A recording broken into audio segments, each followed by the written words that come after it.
I'm joined by 365 Hockey Girl, the go-to content girl for everything PWHL. For those that don't know, that stands for the Professional Women's Hockey League. Thanks for coming on the show. Thank you for having me. Yes, I'm very excited. We're going to do a little bit of a WNBA PWHL crossover. I'm a big basketball girly. You're the hockey girly.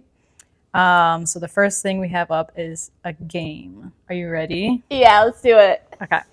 So we're going to name two rules from each of our corresponding sports, and the other person has to try to guess what it means. I'm kind of scared. I'm going to be exposed for like not knowing basketball rules. It's okay. It's okay. Okay. So do you want to go first or do you want me to go? No, you go first. Okay. So I'll tell you the basketball rules and you try to guess. Uh-huh. Okay. The first basketball rule, it's called the 3-second rule.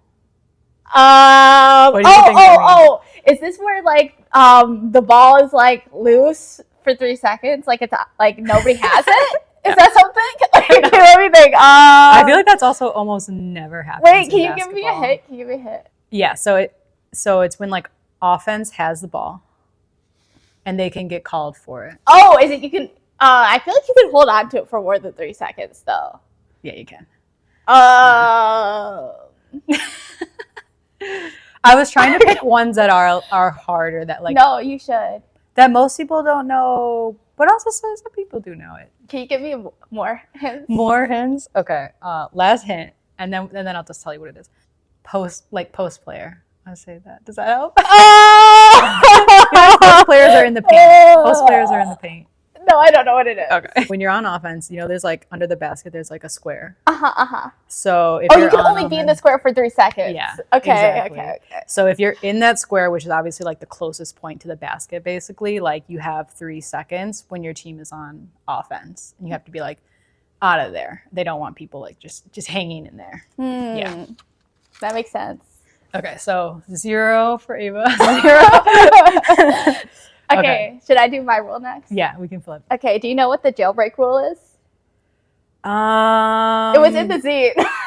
I actually did read your zine. I don't know if that's like cheating, but I was also like, you put a lot of work into it, so I spent time going through it.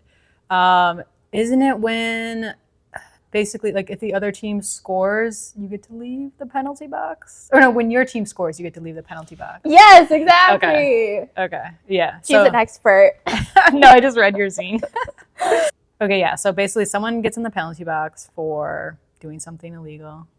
But then if your team, because then you're down a player, right? Mm-hmm. But if your team happens to score, then you're good. You get to leave. Yeah, and some like details about it is that it only applies to minor penalties, not major penalties, and it only exists in the PWHL.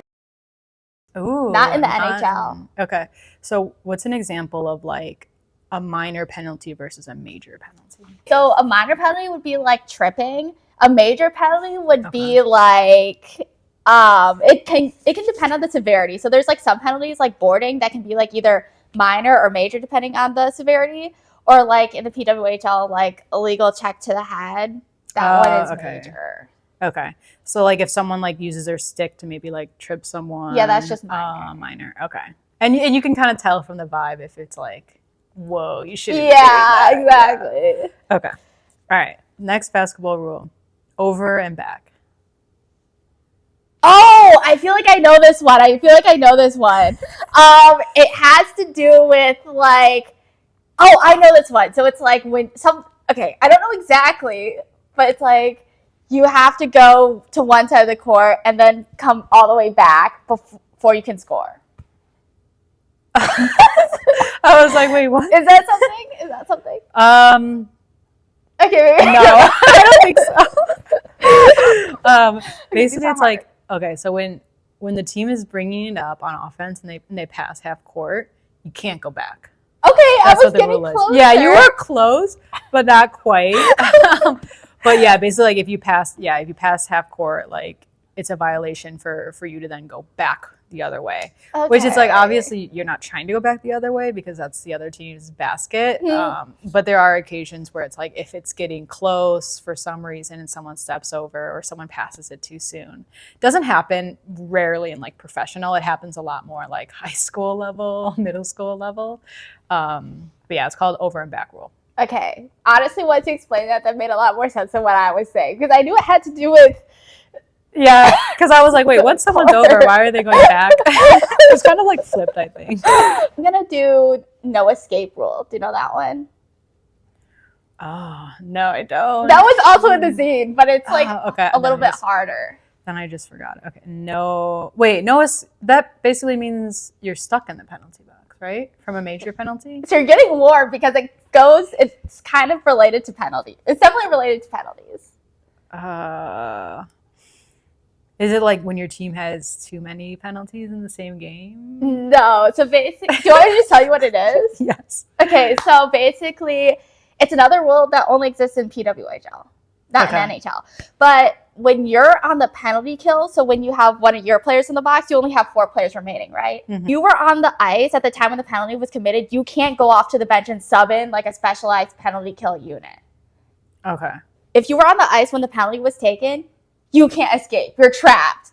And that can be bad because if you subbing in and out, you get exhausted. Exactly. So if you were already tired from like a delayed penalty earlier, you're already gassed. And now you're like, now I have one less person. That definitely makes sense.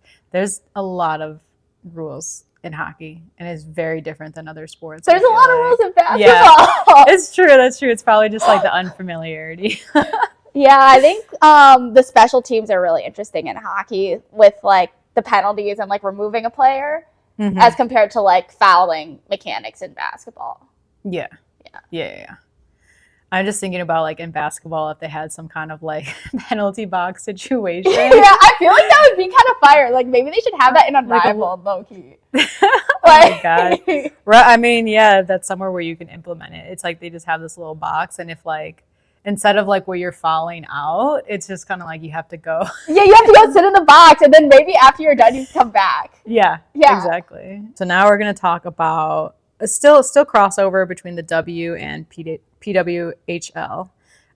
That's actually not easy to say. It does like not roll off the tongue. I know. It's hard. I feel like people say PW. I've heard people start to say PW. Okay, yeah, I'm going to have to. Because it's also long to say Professional Women's Hockey League, too. We're going to talk about, some of the differences, because there's a lot of differences in terms of like social media popularity, traditional media coverage, and then like sponsorship opportunities. Obviously, we know the PWHL is much, much newer than the WNBA, but it's also growing really quickly, even though it's young. So what are your like initial thoughts, opinions on, again, like popularity you see on social media, since you cover it a lot? You're like the go-to, I want to say the only person really that's like dedicated to PWHL content. And then also like what you see with traditional media coverage. Yeah, let's just start with social media. I feel like there's 2 main things. The first one is that like in the same way that WNBA has paved the way for PWHL, just in terms of like the league's popularity, I feel like WNBA content creators have paved the way for like people like me or like people trying to do social media for other sports, because even though like PWHL is still kind of newer, I can look to you for inspiration of like what types of content to make, what are people talking about. There's a lot of crossover. So shout out to you. Yeah, I never really thought about it like that, but yeah, I guess like looking at what are WNBA content creators covering, what's working for them, and that's going to help you come up with your strategy and also help you grow. So yeah, I love that. Yeah. Thank you. I also look to you, honestly, because you're really good at, I feel like, resonating with people, and people love interacting with you, which is like the big thing about content creation, right? Is like you want to get engagement, you want to get followers, but people just seem genuinely like interested in engaging with your content, and you also engage back, which I think is great. Thanks. Yeah. Oh, the second thing I want to talk about that I think is really different from hockey social media is like the Canada and US of it all. Oh yeah. Right? Yeah. Like the international aspect, because I think as Americans, like when I think of basketball, or especially when I think of WNBA, obviously WNBA is going to have a team in Toronto, but when I think of WNBA, I think America, right? Like basketball is just so popular here. Mm-hmm. compared to like hockey, when you think of hockey, you think Canada. And obviously, like U.S. women's hockey is really popular and it's definitely like exploding. Mm-hmm. But I think a lot of like people's first thought is going to be Canada. And even when you look at like, obviously the first ever like U.S. national broadcast was yesterday. Yeah. For the PWHL, it's just super exciting. Yeah. But like when you go to Canada, it's like that's already on TV. Yeah. Right? So they broadcast all the games for PWHL? Yeah. Okay. That's amazing. Yeah, that's a really good point of like hockey's really popular in Canada. We know that. And it's kind of popular in America, but not as much. So that's the thing, like to me, I'm like, it's popular. Then I'm like talking to like other people and it's like, no, this is not popular.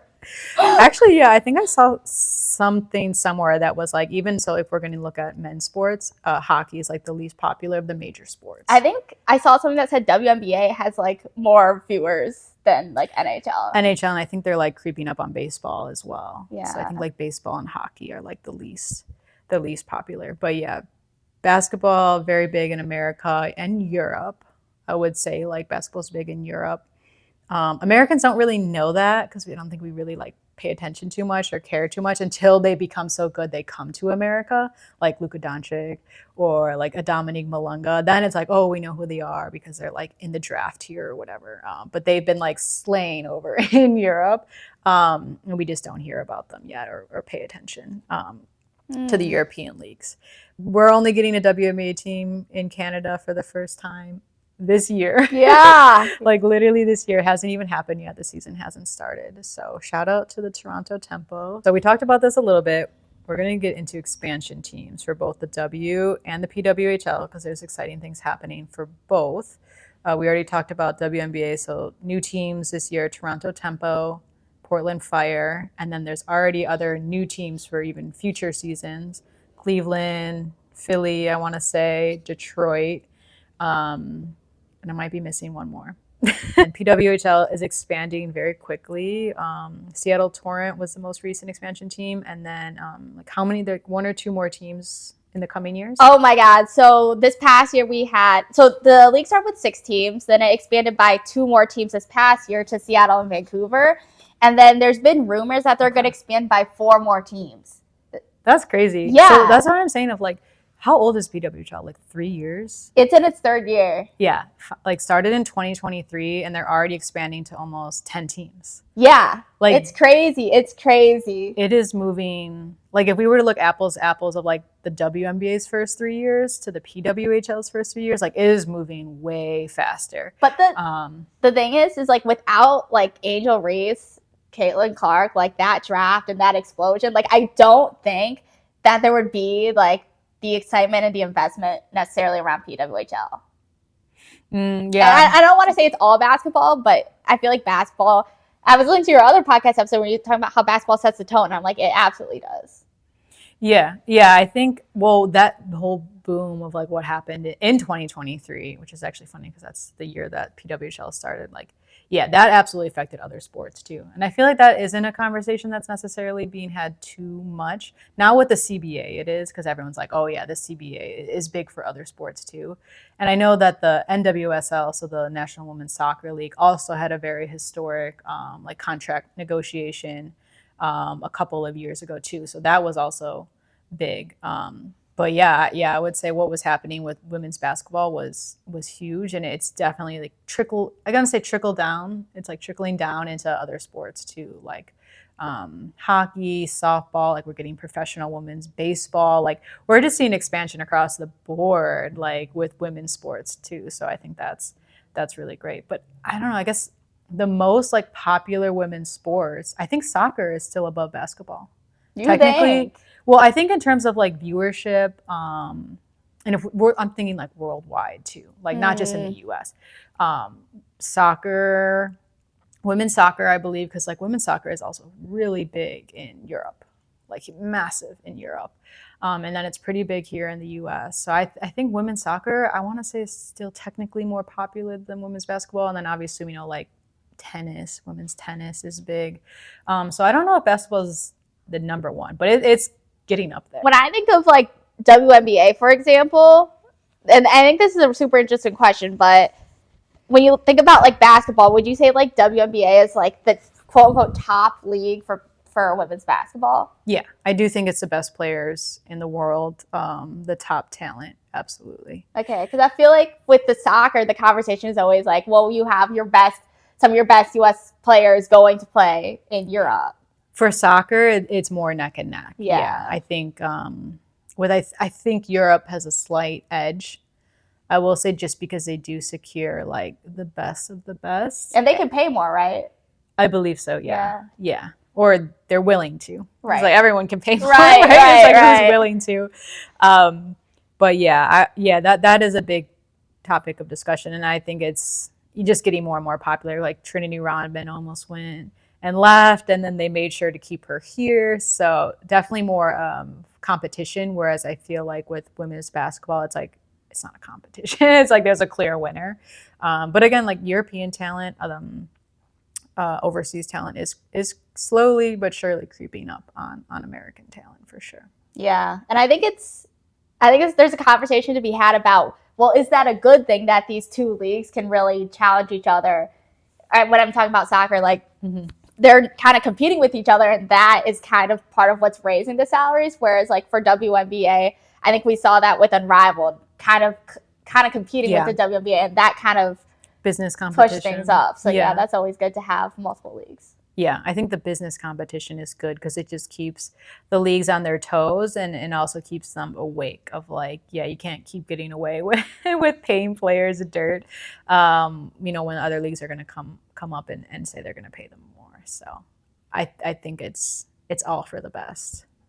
They probably don't see it that way though, because obviously you want to be the one at the top that has no competition, that's just, standalone, like almost like an Amazon of like sport. We talk about like where you think they should expand and why, and like some of the rumors. Okay, number one, Detroit. For PWHL. For PWHL. If there's no Detroit PWHL team, like I would go crazy. Like honestly, I was surprised that they didn't expand to Detroit in the first round of expansion, but I was really happy to see them go west just because I think covering all the time zones opens your audience quite a lot. Yeah. But for Detroit, like almost 16,000 fans yesterday in their PWHL takeover game. That's amazing. I went to the Detroit game last year. I'm from Michigan. It was so amazing. Yeah, are you still going to be a Torrent fan? No, I'm still going to be a Torrent fan. Okay. But yeah, Detroit has like been super consistent, and also like the production quality was really high. I don't know where they're going to play. Denver, I think, is for sure going to get a team. Again, nothing confirmed. But, right. Rumors or top teams. Top teams in Chicago. terms of like attendance, infrastructure. I don't think, my hot take, and I hate to break this to you, but like Chicago, like the first ever Chicago PWHL takeover game, that attendance was the lowest attendance ever of any neutral site PWHL game. Really? Then it's also like, like how well was it marketed? Like how, because it's like there's like a small budget, so I get it. I think the big thing when you look at like marketing is like, first of all, there's not enough marketing for any of the takeover stops, but one thing I noticed was like partnerships with NHL teams. So like I think one thing that can boost the marketing is like I said, partnerships with the NHL teams. Yeah. And I think it's not a good sign that they didn't play their takeover game at United Center where the Blackhawks play, because you saw like in Detroit, obviously they had that huge attendance because they were playing at Little Caesars Arena and they're able to cross promote. And I think having a strong partnership with whatever NHL team is in the market, if any, is a huge boon. So Absolutely. To me, it's kind of like a yellow flag that they didn't play at United Center, because I think that if there was a will by the Blackhawks to have a construction partnership, that they would have played at United Center. And again, I'm super reading into things, but I don't think it's a good sign that they didn't play. I think you're right there. I think you're right, and I don't know if it's like, did they try to play at United Center and like they got told no, like were the Blackhawks never interested, like did they just believe like, oh, like we're not going to hit the sales number, blah blah blah, whatever. But yeah, I absolutely think they should have played at United Center. And it's interesting that you say that, because that's actually the same thing with the WNBA in terms of like whenever the WNBA team is attached to the NBA team, it helps significantly. Like they play at the same arena, and just that cross marketing, because obviously we know NBA makes a lot more money, technically has more fans. So when you can cross promote like that, like it helps the team significantly. And whenever it's not happening and there's two teams in the same city, it's always like, why not? Like, why is it not obvious that you're doing that to kind of help raise the WNBA? And even having like the NBA players talk about the WNBA, show up to the games, like that is like very instrumental. And I feel like that should be required. Yeah. It should be required. And I feel like the NBA should want to help the WNBA too. Because aren't they owned by the same thing? Yeah, the NBA owns the WNBA. So that's also why it's like, why are you not cross promoting? I mean, they are now. They definitely are more now than they ever have before. But it's like, okay, well, we've been around for 30 years. So like what was happening before where they were just like not interested. But yeah, you own us. So that I totally agree. I feel like United Center would have been a better experience for the PWHL, as we talked about. All-State is we'll get into our talking about the game later. For the Canadian markets, I think what's really interesting about the PWHL expansion is because you're looking at US and Canada, right? Mm-hmm. So then the discussion becomes, well, do you go equal US and Canada? Because when you look at the NHL, they actually have a lot more American teams. Yeah, I was going to say, don't they only have like 2 or 3? Yeah, but then when you look at the popularity of women's hockey, like I'm saying, like because they don't have that US broadcast deal, I think that's an interesting wrinkle. Like, do you try to expand the US fan base, or do you build on a Canadian fan base that's already I would go stronger? Canada. Yeah, I would go Canada first. I would focus more on Canada and then like sprinkle teams in the US, unless they can get the media deal eventually, right. Which I think they will. Again, it's just a matter of like time and building it up. But that seemed like a good experiment first to have it on. Was it Ion? Ion. Yeah. So that was good. I mean, I don't know if the numbers have come out of the people that tuned in, but I also want to touch quickly. And you said Detroit is likely to get a team. So that would be cool too, because the WNBA is Detroit Shock. Detroit. Yeah, we don't know if they're going to be the Shock yet. Hopefully they are, because it's such an iconic team. You want to keep it, but they might come up with a new name. But because there's going to be one in Detroit, I feel like that would be cool to have a new WNBA team and a new PWHL team in Detroit. So I would support that over a team in Chicago, especially if like more fans, are going to be there and show up consistently. Now we're going to get into the recap of the game we went to on Wednesday. So we went to the Chicago Tour Stop at All-State Arena. And it was the Seattle Torrent against the New York Sirens. So the tour stop is something that they do to kind of gauge interest in other cities, also just market the league and get interest from potential fans. And obviously they're stopping in cities that don't have a team yet. So Chicago doesn't have a team yet. What are your overall vibes of the atmosphere of the game, and then also like the game itself? Okay, first of all, thank you for coming to the game. Yeah. But yeah, so I'll give a little bit of my history first. But yeah, I live in Seattle, and so like before Seattle got a PWHL team, like my first experience was with like takeover tours, and then also so they've been doing it already. Yeah, so they did a takeover tour in the I think, was it their first ever year? They did like Detroit. That was like one of the first ever takeover tours they did. And then this year is like by far the largest takeover tour ever, which I think makes sense, like capitalize off the Olympics and stuff. Yeah. But yeah, like they did a takeover tour that hit Seattle and Vancouver before they expanded to both of those cities.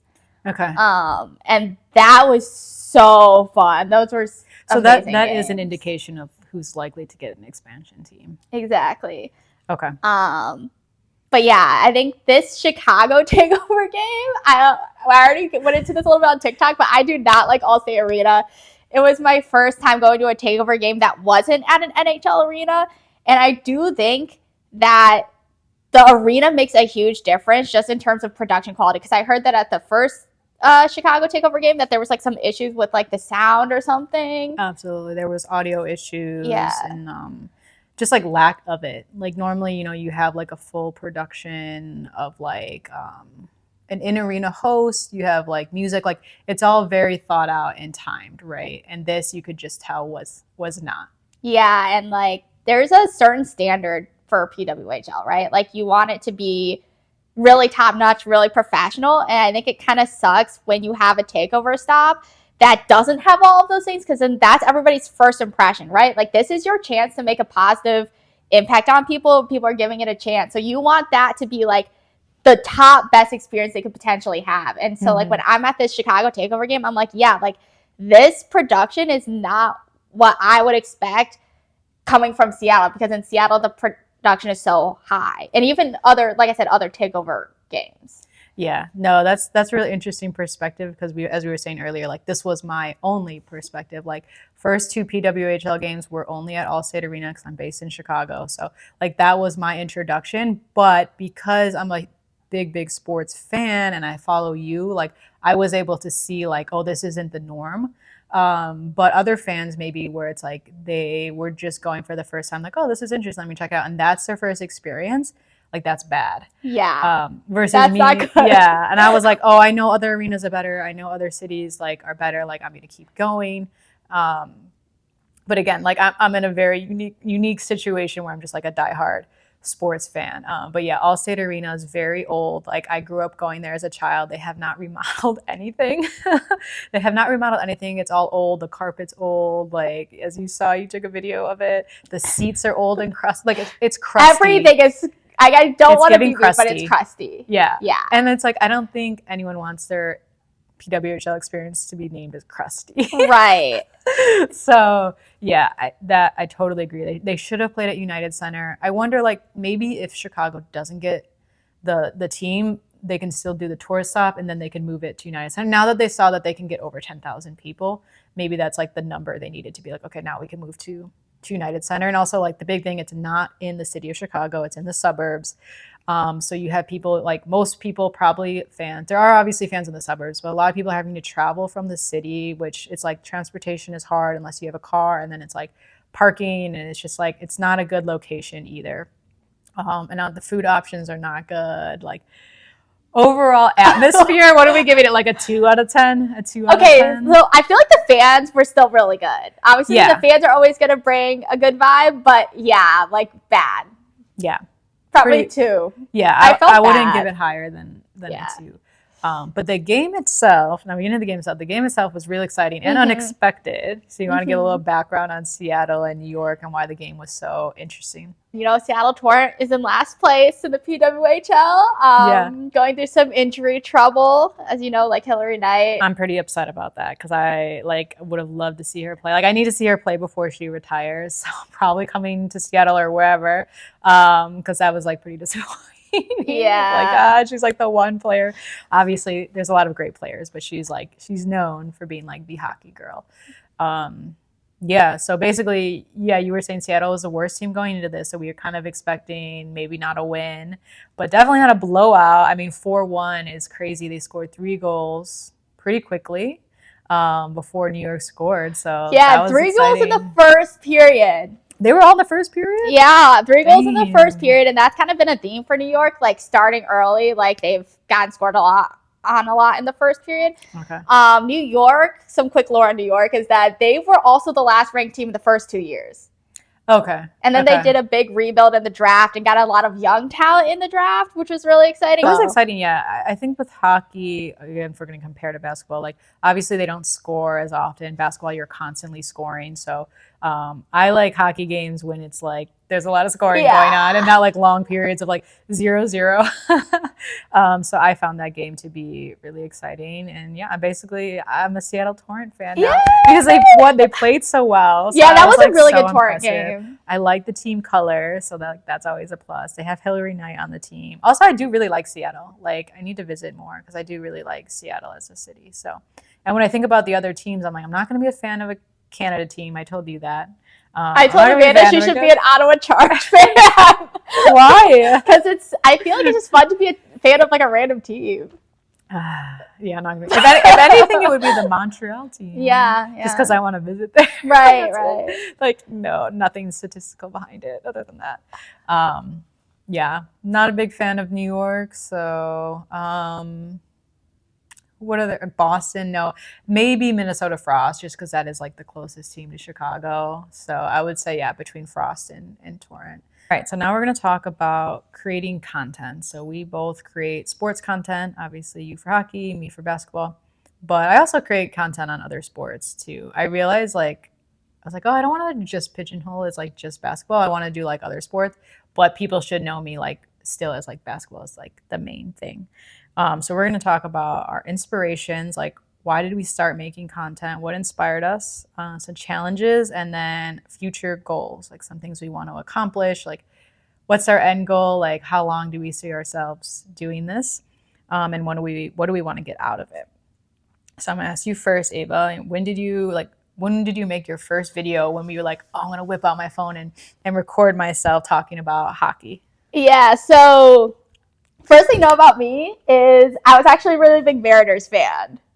Okay. So like baseball, like I was like, I think that was like, I was also a Seattle Reign fan, like at WSL, but like baseball, I became really obsessed with because like right when I moved to Seattle, like 4 or 5 years ago now, the Mariners were finally going to make the playoffs. So like everybody in the city was really excited about it. And then, but I was a new fan, so I was like, okay, I don't know anything about this team. And I watched this YouTube video, like this Mariners YouTube video by John Boyce. It's one of the best YouTube videos on the internet. I'm not kidding you. I'll show you some of it later. Okay. Maybe I'll link it in the description. Yeah. But it was just so amazing. And then I learned so much about the team history, and it really made it so much easier for me to become a fan of this team.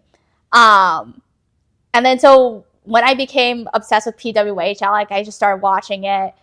I think it was in the second season that I was like, damn, I really wish that there was like more videos on the internet that could just help new fans. Because there's like PWHL is so good, but I was like, when you compare a lot of women's sports to men's sports, there's just less people creating content about it. So it can be sometimes harder to become a fan because you don't have those resources. So I was like, okay, I'm going to try to make a YouTube video. So my first ever YouTube videos were kind of like inspired, but they were actually long form videos kind of inspired by that John Boyce video. Okay. And I also used to make like Google Slides. Like, you know how like Google Slides parties are kind of like, or PowerPoint parties are kind of like a thing now? Yeah. Yeah, so I would sometimes make like PowerPoints to show my friends before we watch a hockey game of like, okay, here's the 3 players you need to know. What's your sign again? Taurus. Okay. I was like making your friends watch your PowerPoint before enjoying like, a game is hilarious. Yeah, I would literally make like pre-game PowerPoints. I need to see some of them. Yeah.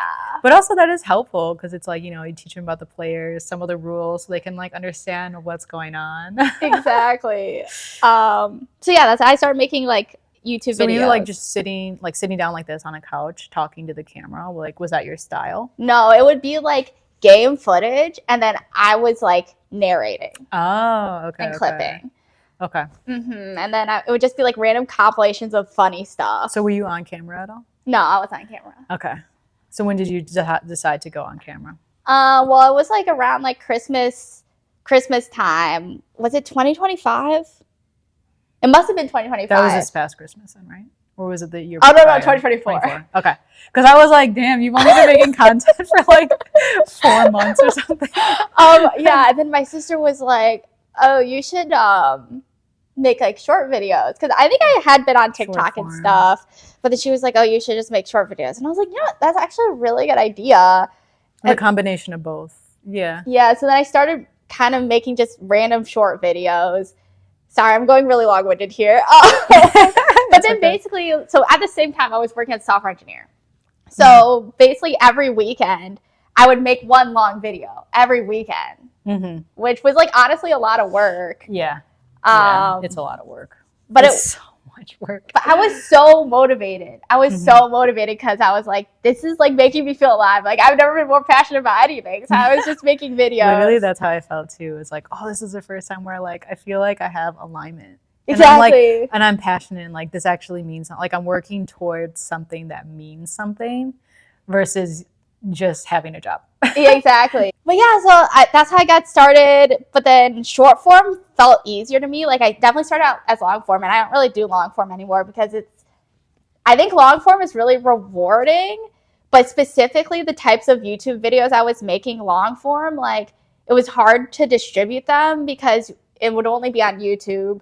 And then like the algorithm is not helpful, especially for women's hockey. Yeah. I'm sure you know this about women's basketball, but like a lot of time it'll like recommend it to random hockey fans, or people only watch it if they're like fighting or something.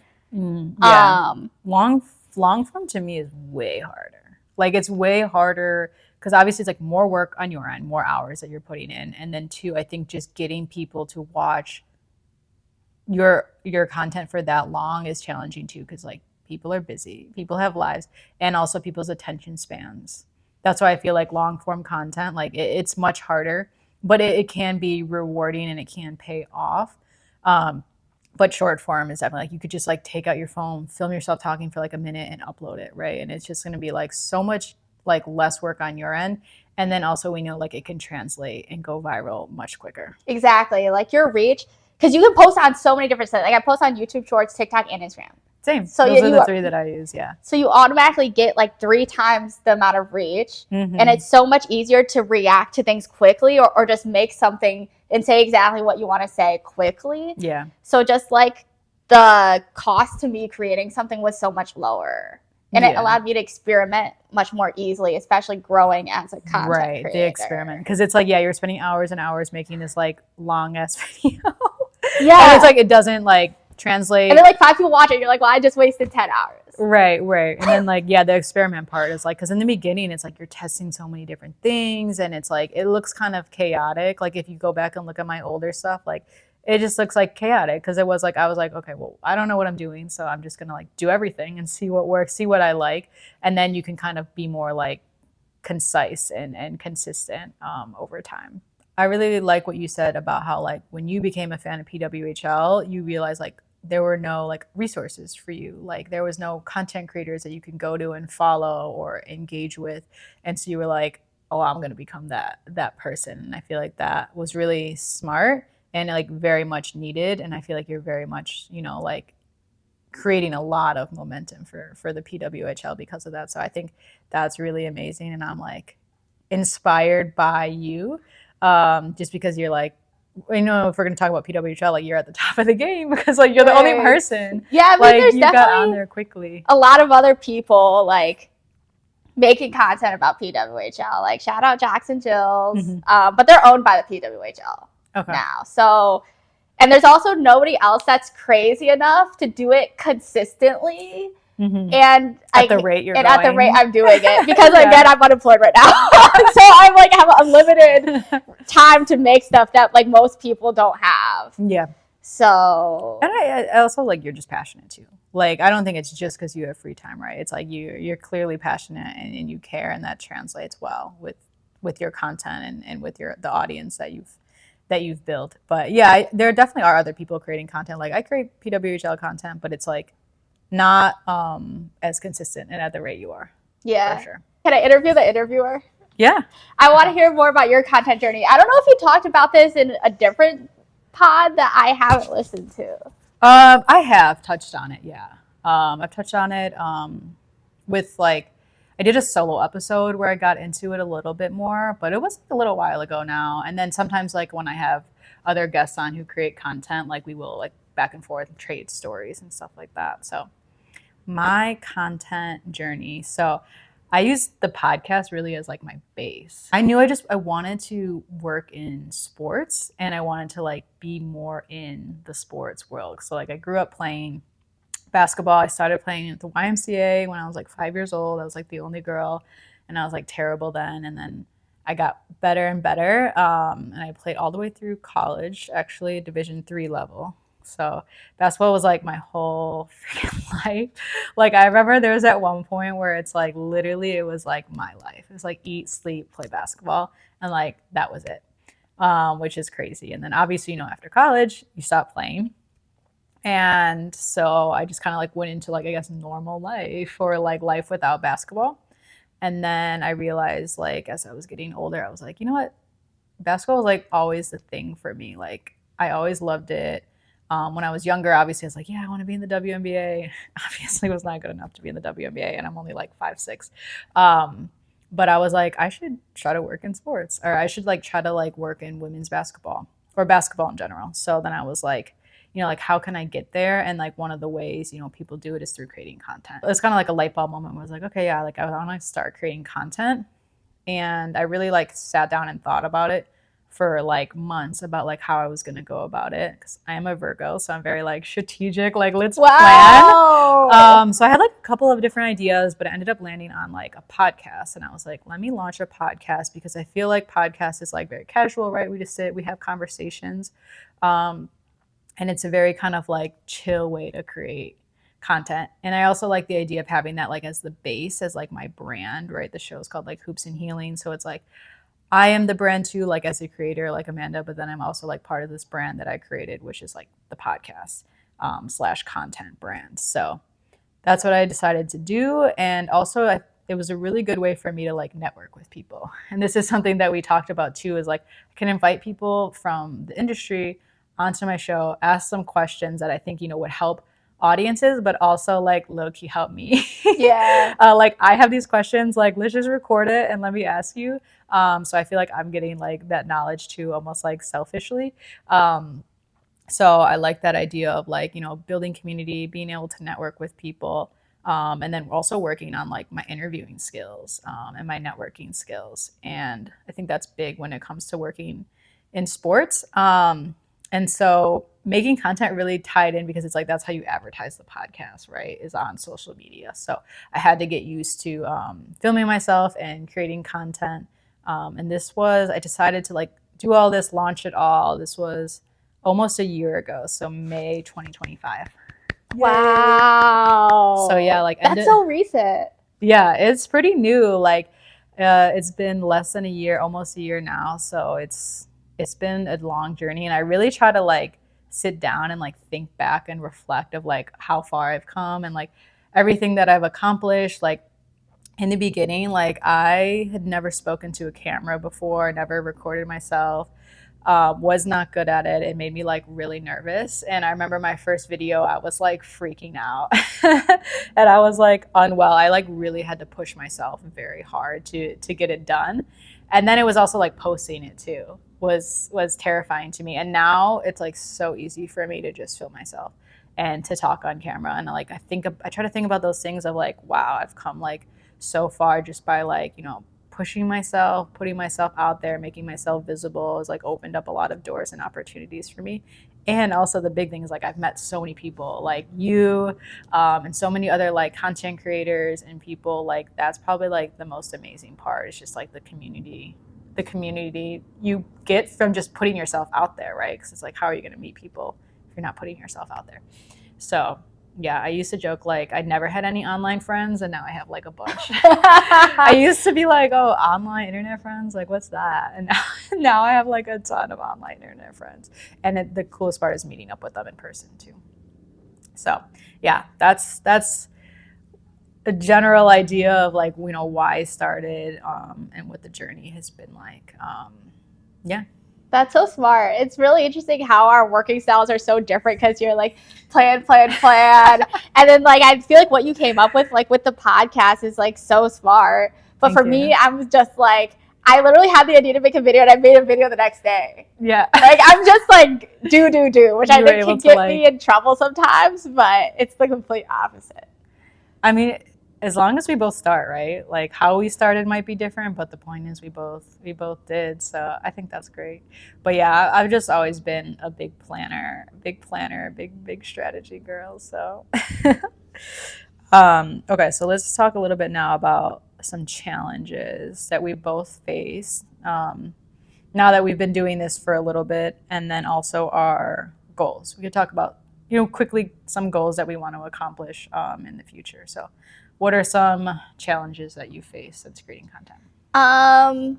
Just being directionless. This is gonna tie into my life goals, but just like I feel like I'm the type of person where I feel like I could do anything. So like I don't struggle with motivation at all. I struggle with stopping. Like I want to do every single thing, and then so I have to prioritize and be like, no, it's just not possible for you to do this. Like you need to take a break. Like even yesterday, like obviously with the big game in Detroit, and I was like, I want to watch this game, but then it's like, no, girl, you need to like go live your life, go hang out with your sister. We went to Comic-Con, it was really fun, and then I just watched the game later. Like highlights, watched watch it later. It looks like a really good game. But that was actually a big deal for me because I think if I was just sitting at home in Seattle, I would have just sat at home and watched the game and made content about it. So I think just like realize like you don't have to do everything. Trying to think of some challenges that I faced. Definitely, I kind of talked about earlier, you know, like speaking in front of the camera, getting comfortable in front of the camera was big for me, and it's crazy to think about how like it's just so easy for me now, but it was not before. Technical issues, I always bring that up. Like that's a big challenge, especially with podcasting. I would say like, you know, when you're creating videos on TikTok, like there's been technical issues with TikTok, obviously, but with podcasting, just having to learn like the editing tools, like you really have to sit down and take time to like learn how to do that, and like uploading issues. And then sometimes I guess there's days where it's like you just don't want to film. But obviously, like when you hit content creation as hard as we do, you have to be consistent. I don't think you have to post every single day. Like I don't really believe those videos. I think like it's important to take breaks. And, you know, just because you post every day doesn't mean like you're going to like blow up. It's really about the quality of your content. So I think there are some days where like I don't want to film, and it's kind of figuring out like, okay, like do I take a break today, or like do I need to like push myself and actually like, you know, like film the video I said I was gonna film. So sometimes the motivation of like being as consistent as we are is hard. What else? Also comments. Yeah, I finally deleted my Twitter thing. I'm free of Twitter. Are there a lot of haters on Twitter? It's just the algorithm always shows people things that people hate, and then there's like a lot of bots and just a lot of haters on Twitter. It's just too what's the word? It's a lawless land. Yeah.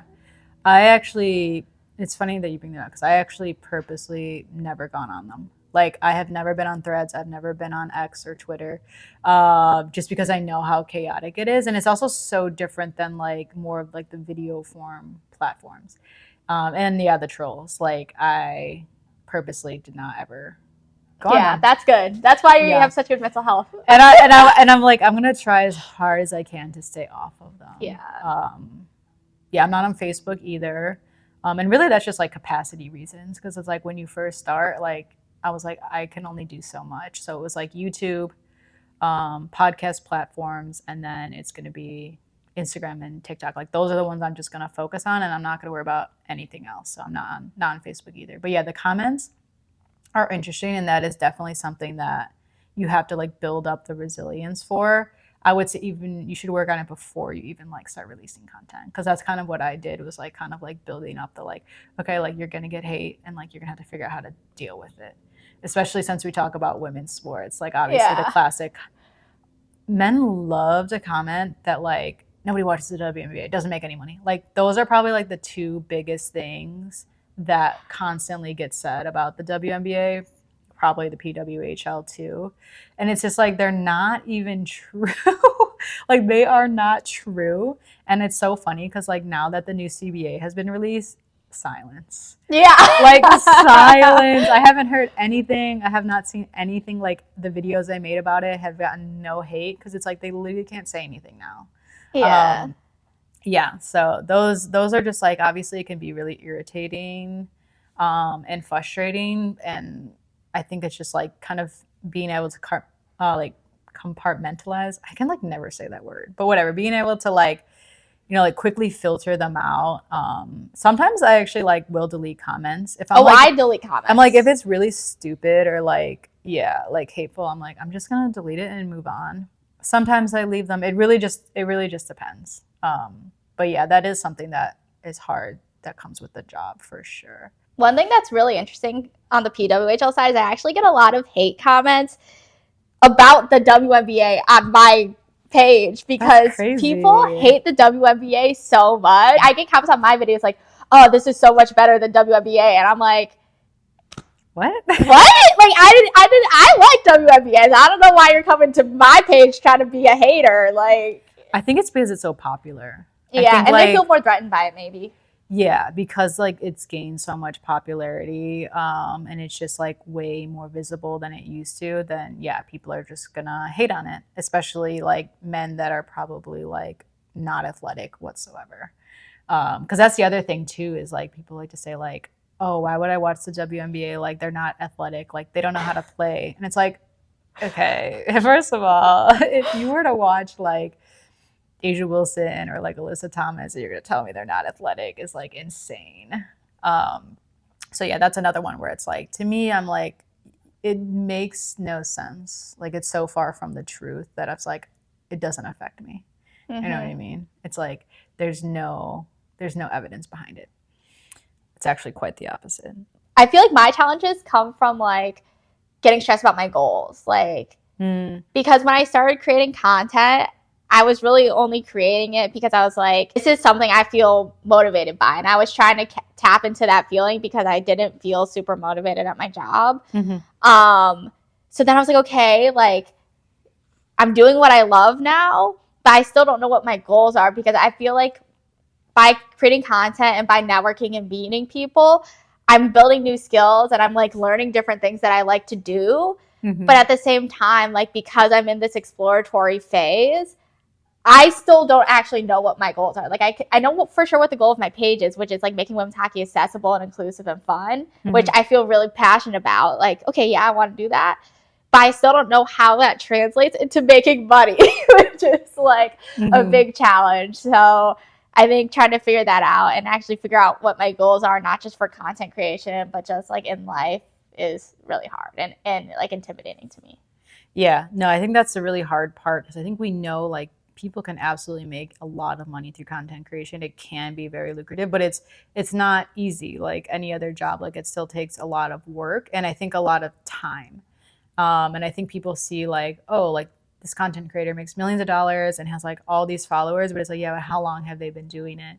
And you know, like how consistent have they been? How strategic have they been? So I think there's a misconception that like, you know, social media is like easy and anyone can do it and it's like my full-time job, but it's like, no, you actually like work at it for a long time, and be strategic about it. And then it's like, and then you can start like making money. I would say the big one is like brand deals. That's how most people make money. So like brands will start to notice your content because like they have people that they hire specifically to look for us. Like their whole job, it's called like influencer marketing person or whatever, like content creator, something. But basically their entire role is to go on the internet, find people like us, and then reach out to us to like work with them. And I would say like that's like the big chunk of how you make money. And like as you do it more and more and you get more and more brand experience, like your rate goes up instrumentally. So like the first couple brand deals, like you might not make that much, but then over time it's like that's when you can start asking for like a lot more money, and that's when it kind of starts to add up and you get, you know, that resume or that portfolio you're building with brands. And then on the reverse end is like you should be pitching yourself to brands too. Yeah. So yeah, there's a whole business side. Yeah. There's a whole business side. It's like business, sales, marketing. Like it's kind of exactly what we would do in corporate settings in a sense, but we're marketing our content and ourselves instead. And we're pitching ourselves instead. And to me, that sounds better than like a 9-to-5. Of like, if I'm gonna like work towards something, I'd rather have it be like my face, right? Or myself, or like, you know, me being able to talk about something I'm passionate about, which is sports. So it's like if I'm gonna pitch a brand, be like, hey, pay me. It's like, hey, pay me because I talk about women's basketball, and I make content on women's basketball. So like, you as a corporation should pay me. And then it's also like you get to set your rates too. It's like at a 9-to-5, it's like you have your salary or your hourly rate or whatever, and like maybe you get a raise once a year. Whereas with brand deals, it's like you're kind of like setting your rate, pitching yourself, and then obviously like, well, I want to say obviously, but you should be raising your rates with each experience. And then it's like you can also make money through the actual platforms themselves, right? So like once you reach a certain amount of followers or engagement on TikTok, like they just pay you to post videos. They pay me only like $5 in the beginning. But that's the thing, like you have to keep going, and it should go up. Okay. Or it should be going up. You're not gonna make like a salary to live off of from that, but it's just like another source of income. But I think people in the beginning, they're like, oh, I'm only making a few bucks or whatever. But it's like you just have to keep going for a longer period of time, and you can start to make more. I think you can make Instagram doesn't really, you don't really make a lot on Instagram anymore, and they're like really scaling back on that. But on TikTok, I heard you can make way more on TikTok. And then also YouTube is the one where you're going to make a lot of money. For long form. For long form, and then it's all through ad revenue. Mm-hmm. So once you reach a certain point of subscribers, right, you can start running ads on your video, and then like how many people watch your video and then see those ads, you get paid each time. So I have heard you can make quite a lot of money from that. But yeah, you need the viewership and the engagement on your videos.